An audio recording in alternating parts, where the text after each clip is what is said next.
معجزات باستمرار. طبعا هناك فيديو آخر أرجو يعني عرضه لكي نتحدث عنه إن شاء الله. الفيديو ما قبل الأخير أو الأخير.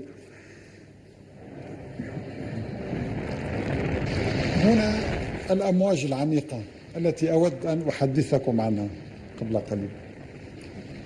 لم يتمكن العلماء من معرفة الأمواج التي على عمق 1500 متر إلا عندما صعدوا إلى الفضاء.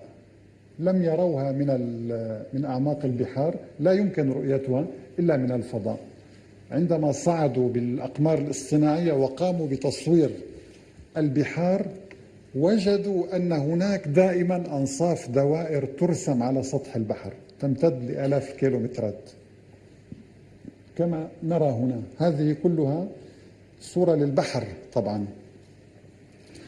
وهذه الدوائر الصغيرة حيرت العلماء لسنوات طويلة ولم يجدوا لها تفسيرا علميا دقيقا إلا قبل يعني أيام قليلة فقط، عندما أصدروا بحثا تأكدوا فيه أن هناك أمواج عاتية. هؤلاء العلماء طبعا كما نرى فريق البحث العلمي، وهذه كاميرا متطورة جدا تستطيع أن تنزل إلى 5000 متر مجهزة بكل وسائل الحماية، لأن الضغط هائل جدا في هذه الأعماق.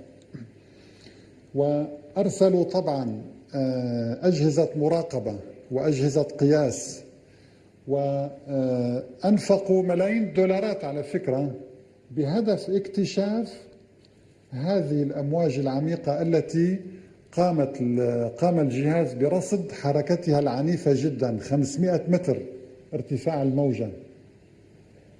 هنا منطقة لوزون بالقرب من الصين مضيق، وعندما نزلوا لاحظوا أن هناك أمواجا ترتفع وتنزل بشكل هائل تشبه أمواج التسونامي بل أعنف منها أيضا. طبعا هذا رسم جرافيك لتوضيح لا يمكن رؤيتها. طبعا هذه الرسوم نراها هي رسوم توضيحية لأن الإنسان لا يمكن أن يرى مثل هذه الأمواج.